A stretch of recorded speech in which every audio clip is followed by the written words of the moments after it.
Hi, it's Dwyer, gamblersadvisory.com, a free site, bettingangle.us, a free site. It's December 9th, 2022. Let's talk about what I view as the line of the weekend in boxing. But first, remember, the opinion you should follow should be your own. Just consider this video to be a second opinion from a complete stranger online. Now, we all understand in the heavyweight division, and that's the crown jewel of boxing. Tyson Fury is backed in part by Frank Warren.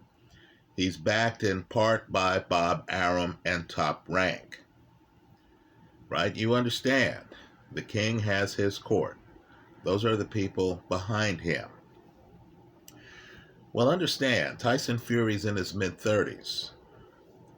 Bob Arum is also backing an American who's 23 years old, who has a 100% KO ratio.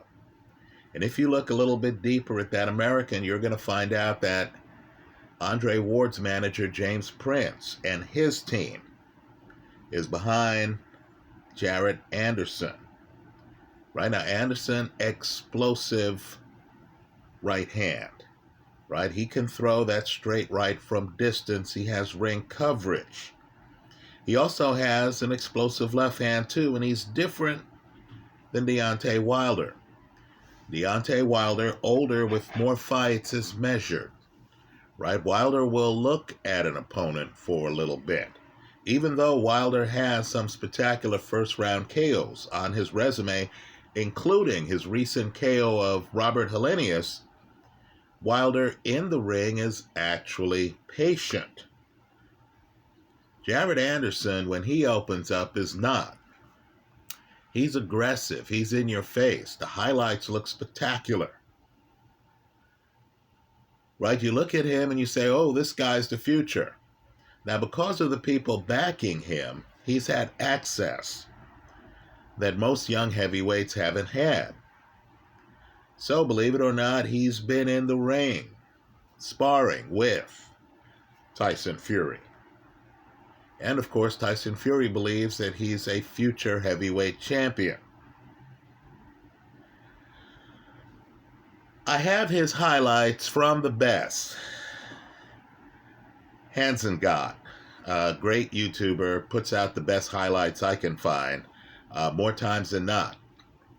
I have the Jared Anderson highlights in my favorites folder here online.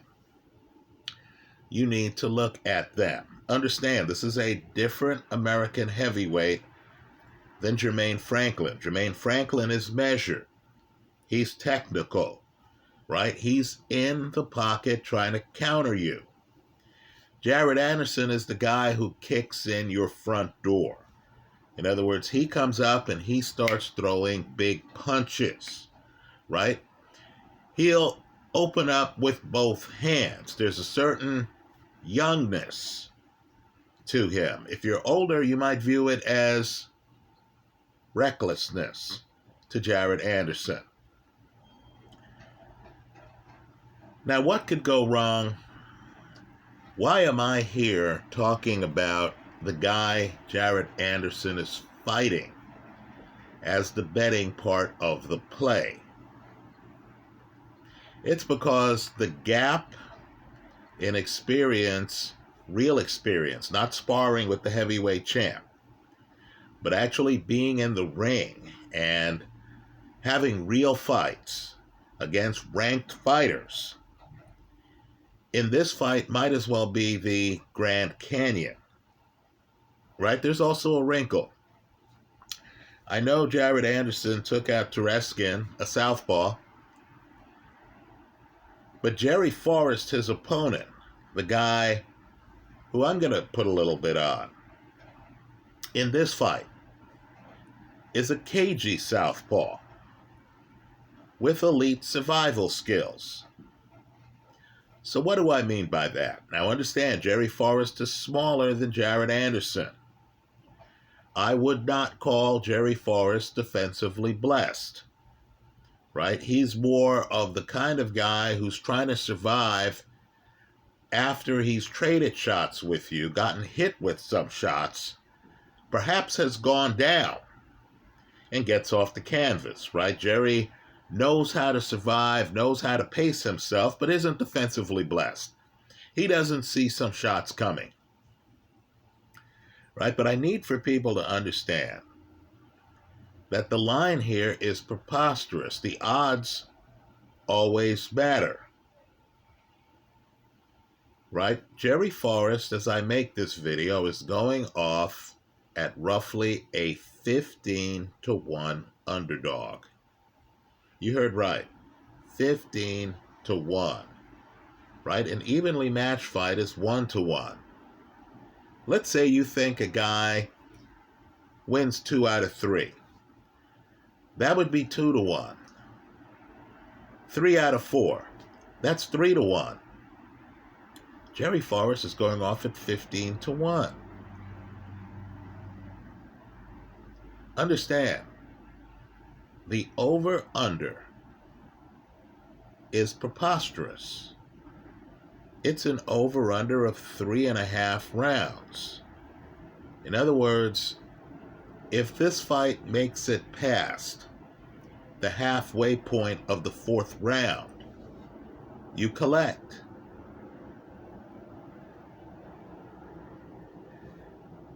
Let's look at Forrest's resume carefully.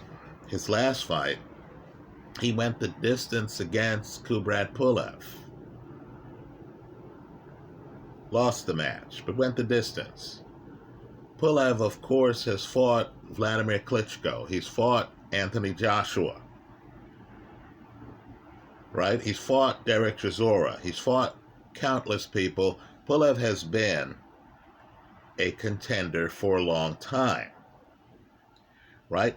Understand that the fight before that, he gets a draw. Not only goes the distance, but he gets a draw with, in my opinion, one of the most dangerous men in the heavyweight division, Michael Hunter. The fight before that, he gets a draw. Hits the canvas 3 times, but gets off the canvas 3 times. And gets a draw against fellow southpaw Zhang Zhili. You might recall Zhili just fought an elimination match against Filip Ergovic, the guy I consider the heir apparent at heavyweight. And he knocks Ergovic down with his offhand, his right. He goes the distance, and there are many who feel he was robbed in the decision. Right? Understand, the people that Jerry Forrest has fought are ranked contenders. They're dangerous men. If you look at the Zhili tape, it's interesting, because the Zhili-Jerry Forrest tape is actually a chess match. Zhili has one of the hardest punches in the heavyweight division, his left. It's concussive, right? Zhili's a southpaw, so too is Jerry Forrest. Jerry Forrest is playing chess with Zhili. He actually has the left blocked.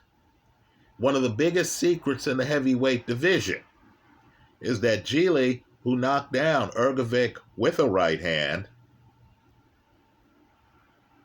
has knockdown power with his right hand, right? It's Zhili's right hand that gets Jerry confused and frustrated. It's Zhili's right hand that hurts Jerry before knockdowns, right? Jerry, who's in his mid-30s. In other words, this is an experienced guy. Jerry Forrest is the definition of the cagey vet. Right? Jerry Forrest was prepared for Zhili's left hand. Like Ergovic, he was not prepared for Zhili's right hook, his offhand. Well, understand, in that fight, where a disaster breaks out for Jerry, it doesn't get worse in boxing than being knocked down 3 times early in a fight in which you're the underdog. Jerry gets the draw against Zhili. he goes the distance against one of the toughest punchers, hardest punchers in the heavyweight division. By the way, before he fought Gili, he fought Carlos Takam, another guy who's been in against Povetkin, who's been in against Joshua. And while he lost to Takam, in that fight, he went the distance. Let's go further. You just saw Dillian Whyte struggle against Jermaine Franklin. That fight went the distance. Right? There are many, myself among them, who thought that fight was razor close. Eddie Hearn, the promoter, thought that Whyte had to show something the last 3 rounds to win the fight, and Eddie Hearn believes that Whyte eked out the fight. Right? In other words, the fight was close enough where it hung in the balance with just a couple of rounds to go. Well, understand, Jermaine Franklin fought Jerry Forrest. And that fight went the distance.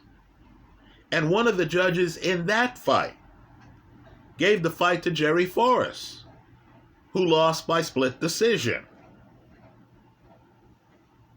So, I see a cagey southpaw who's been fighting world-class fighters,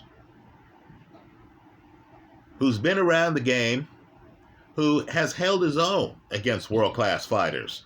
Draw Michael Hunter. Draw Zhang Jili. And I see him going off at a 15-1 underdog against a young guy who hasn't fought this level of opposition and who only has 12 pro fights. Right? Understand, Jared Anderson is different than Alexander Usyk. Right? Usyk, an Olympic gold medalist out the gate, was fighting tough opponents. Jared Anderson has not fought this level of opposition. So, 2 bets here. And I know 100% KO ratio for Jared Anderson. Huge puncher. We all want to find the next big thing. We see a young guy who's knocking out everyone, and we think that it's him. But boxing, really, at its core, has a huge mental side. You can be the better athlete. You can have the faster hand speed, which Jared Anderson has here. You can be the bigger puncher. And understand, while Anderson is the bigger puncher, Jerry Forrest is known as slugger. Jerry Forrest's left hand is explosive. He can hurt you. He hurts Zhang Jili several times. Right? Zhang Jili is lucky to have gone the distance against Jerry Forrest. The problem is Forrest got knocked down 3 times early in that fight. Right? So, I view the over-under of 3.5 rounds as absurd. Forrest has already gone the distance with Gili. Forrest has already gone the distance with Franklin. Forrest just went the distance with Kubrat Pulev. So if you had one bet to make this weekend, and understand the risk is all yours because it's your money, but let's just say what I'm doing. I have the over 3.5 rounds. Yes, Jared Anderson looks impressive on film. Yes, I expect Jared Anderson to win the fight. But I expect to win that bet. I like the over 3.5 rounds. The second bet I'm making on this fight, and in part this bet is possible because I expect to win the over 3.5 rounds. Right? Anderson needs a lot of room, wants to extend his arms. A KG vet is going to figure out how to not give him the room, to smother Anderson, to make it hard for Anderson to get leverage. Right? If Jerry Forrest makes it a small pocket, if he's not going backwards, if he's coming forward and he's crowding Jared Anderson, clinches him a few times, throws him off his timing, I think this fight goes several rounds. The second bet I'm going to make, again, it's possible because I expect to win the first bet, is Forrest simply to win the fight. Right? Understand, when they're giving you 15-1 odds, they're telling you that a guy who got a draw against Zhang Jili, who got a draw against Michael Hunter, who convinced one of the judges that he beat Jermaine Franklin in another fight where he went the distance. They're telling you that if these guys fought 16 times, Jared Anderson would win 15 of the 16. I'm sorry, I don't believe so. I believe world-class boxing is much more competitive than that. You're facing a cagey vet. I'm just telling you, if these guys fought 10 times, I would expect Jerry Forrest to win at least 3 of the 10. Right? Significantly better odds than 15-1. Right? So, because the fight is mispriced, because the casino is giving Jerry Forrest a less than 10% chance, not a 30% chance, but a less than 10% chance to win this fight, I'm taking Jerry Forrest simply to win. But I need for you to understand the risk involved, right? The two bets are the over 3.5 rounds and the underdog, the 15-1 underdog, simply to win. I'll be the casino's Huckleberry. I'll be the guy in line taking the big underdog. But I need for you to understand the risk involved. If the young phenom, who's 12-0, with 12 knockouts, comes out and destroys Jerry Forrest, knocks him down early, and understand, Jerry was down early against Zhang Jili. If Jerry is down early in this fight, can't recover, and doesn't make it to the halfway point of the 4th round, you lose it all. That's the risk I'm willing to take. Let me hear from you. Right? Understand, Jared Anderson is one of America's best heavyweight prospects. Right? Jared Anderson believes he's ready to fight Dillian Whyte. One of the reasons for the patience with Jared Anderson is the fact that his promotional team is already backing Tyson Fury. Right? Understand, too, that at 23, Tyson already had the heavyweight title. Muhammad Ali already had the heavyweight title. Right? So you can imagine, this young guy feels that his time is right now. He also is looking at a heavyweight division that at the top has Fury and Usyk, but right below there, there's a lot of debate. Right? I feel Ergovic is the heir apparent. Anderson wants to fight Ergovic. Right? I'm mentioning names like Zhang Jili, Michael Hunter. Right? Understand, young guys always feel that they could beat the old guard, the experienced guys, the guys who actually have learned on the job. Right? So the young guy has a chip on his shoulder, feels he's ready right now, feels that this could be his time, has already sparred with Tyson Fury. The casinos, really not the casinos, right? Casinos are smart. Understand, the casino's calculated. The casino's just playing the public wave.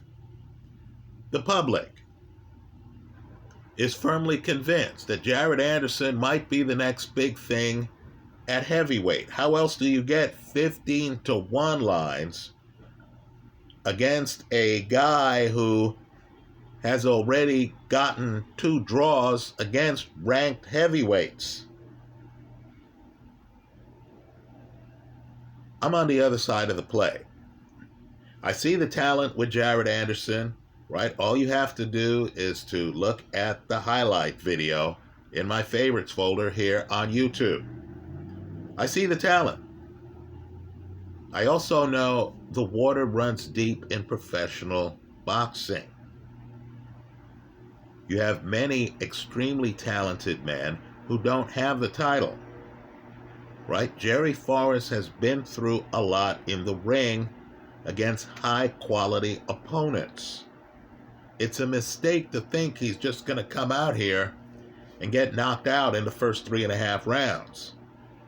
I'm expecting a chess match. I'm expecting a difficult fight. I'm expecting the young guy to get pushed. I'm expecting Jerry to do things to make it look like the young guy's not at his best. Right? You see that Jared Anderson right hand. It needs space. Right? It needs space. You also realize that Jerry Southpaw no doubt has looked at the Tereskin film. Tereskin gets KO'd by Jared Anderson off one of these big straight right hands. And I'm sure Jerry is going to be prepared for the straight right hand now that there's film on Jared Anderson.